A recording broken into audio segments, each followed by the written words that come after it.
Assalamualaikum warahmatullahi wabarakatuh. Eh, di video kali ini ya kita ngobrol-ngobrol tentang sekilas tentang properti syariah. Dan 8 jam lalu Mas Fajar, salah satu teman kita di PKP, yaitu pendekar properti syariah. Saya lupa ya, dulu kita punya komunitas, sekarang sudah lama saya tidak aktif. Dari pendekar kungfu properti syariah, pendekar kungfu properti kalau tidak salah, PKP. T-shirtnya itu kuning, saya masih ingat karena t-shirtnya masih saya pakai, tapi saya tidak aktif di komunitasnya karena dulu HP saya yang satu kan HP-nya hilang ya, dan mau urus kayaknya ilmunya ya gitu-gitu aja, jadi saya kurang aktif di komunitas tersebut. Yang mau saya bicarakan adalah postingan beliau ini dari Pak Epi Trenggono tentang properti syariah. Jadi linknya nanti akan saya tautkan di deskripsi video ini ya. Jadi teman-teman bisa ikut komentar atau ikut melihat secara langsung postingan dari Mas Fajar ini. Intinya di sini Pak Epi Trenggono itu mewanti-wanti pemain-pemain properti syariah jangan sampai konsumennya gagal bayar, dan pinter-pinternya mereka memanajemen cash flow-nya. Dan lucunya di postingannya Mas Fajar ini, yang komen itu kalau saya lihat itu tidak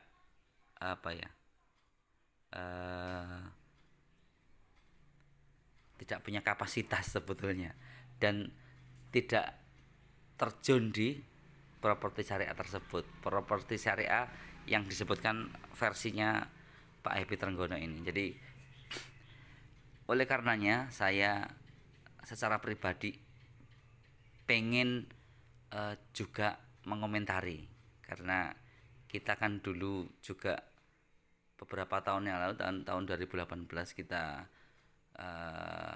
juga ikut, maksudnya uh, ikut buat konsep yang disebutkan Pak Epi Trenggono. Dan memang benar ya yang disampaikan Pak Epi Trenggono, tapi tidak sepenuhnya benar. Kita tetap bisa menghandle apa yang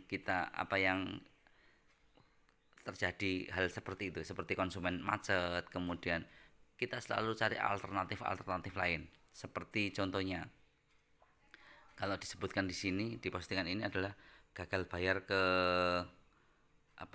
ke supplier atau ke toko bangunan.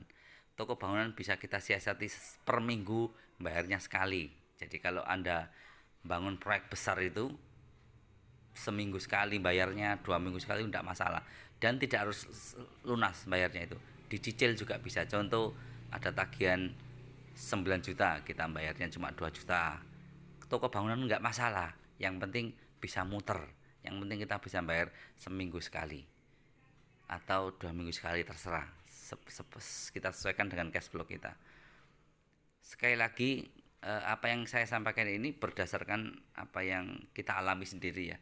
Kemudian yang kedua, konsumen yang gagal bayar, konsumen yang cuma bayar DP kemudian ngilang bertahun-tahun, di notifikasi pembayaran melalui WhatsApp juga cuma dibaca doang ya, nggak ada respon, karena kalau konsumennya mungkin merasa nggak wajib-wajib banget ya, kalau nggak ada keperluan lain juga nggak bayar, nggak apa-apa kan gitu.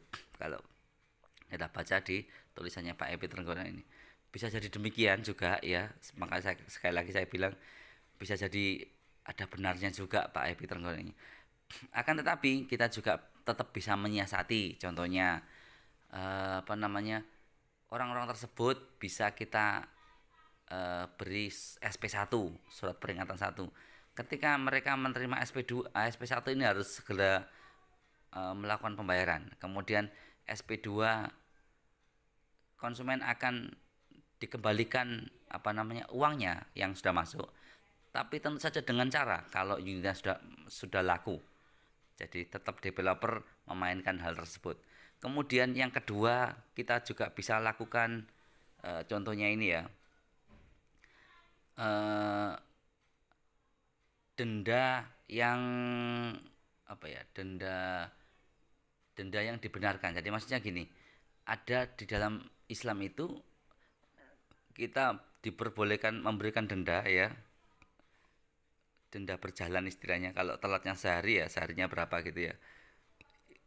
Hal tersebut kita lakukan atau terpaksa kita lakukan kalau orang tersebut ternyata sebetulnya mampu bayar angsuran, akan tetapi tidak melakukan bayar angsuran karena merasa ya karena boleh kan telat tanpa denda kan gitu ya. Tanpa denda itu bila tidak mampu kalau di syariah beneran ya. Dan itu pernah terjadi pada konsumen kita ya. Dulu pernah kita punya konsumen itu waktu bayar angsuran itu tidak bayar, sampai bahkan bayarnya itu cuma 2 bulan sekali, kemudian jarang bayar, kadang 3 bulan sekali. Ala kita tahu ya, karena rumahnya kan sudah ditempati, ternyata mobilnya baru. Nah ini kan bermasalah. Akhirnya saya cari tahu, ternyata orang yang tersebut memang sebetulnya mampu ya secara ekonomi, secara keuangan, karena memang tidak karena merasa nggak apa-apa nggak bayar gitu, padahal kan itu hutang gitu. Akhirnya kita cari cara bagaimana ini harusnya gitu, dan itu kita lakukan juga ke konsumen kita yang lain. Kita beri peringatan ya agak keras gitu. Saya tunjukkan juga videonya ya, video konsumen video Ustadz membicarakan tentang diperbolehkannya denda di dalam syariah gitu. Dan Kotarwo ya di bulan itu, ketika kita beri peringatan itu, mendadak orang yang WA ke admin kita, Mbak tolong untuk bulan ini benar-benar ya tolong dihapus dendanya. Ketika itu kalau tidak salah 30.000 ya per hari dendanya.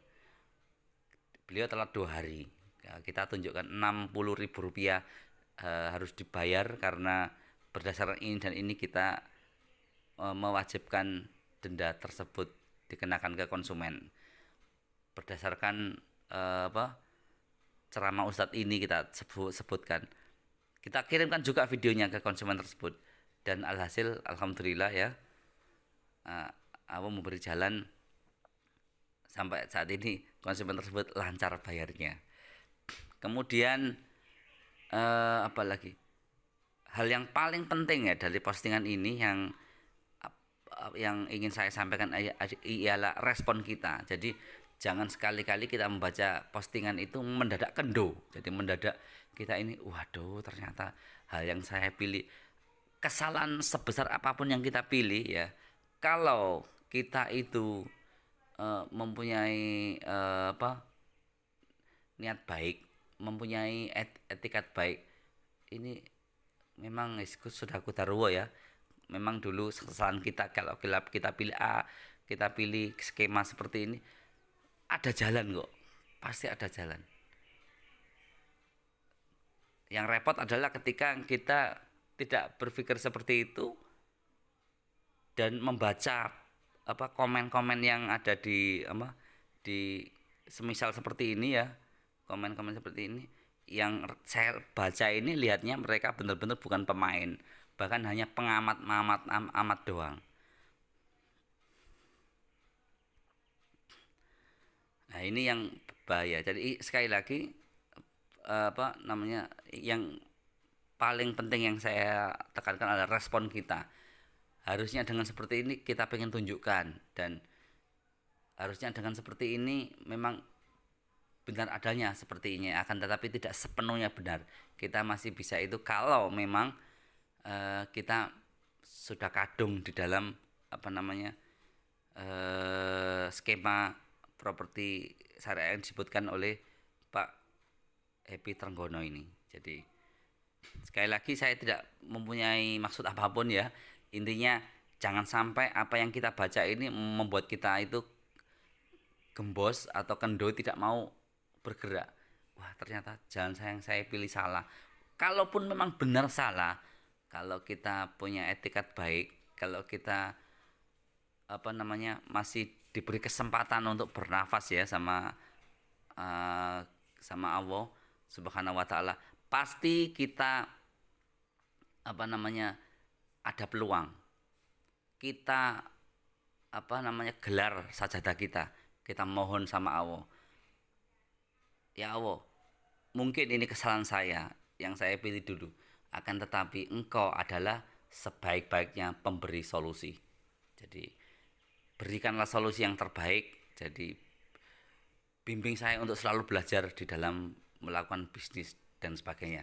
Jadi intinya seperti itu ya. Intinya saya ingin menyampaikan tentang respon kita. Itu yang penting, bukan apa yang kita alami dulu dan saat ini kita melaksanakan tanggung jawab yang kita lakukan.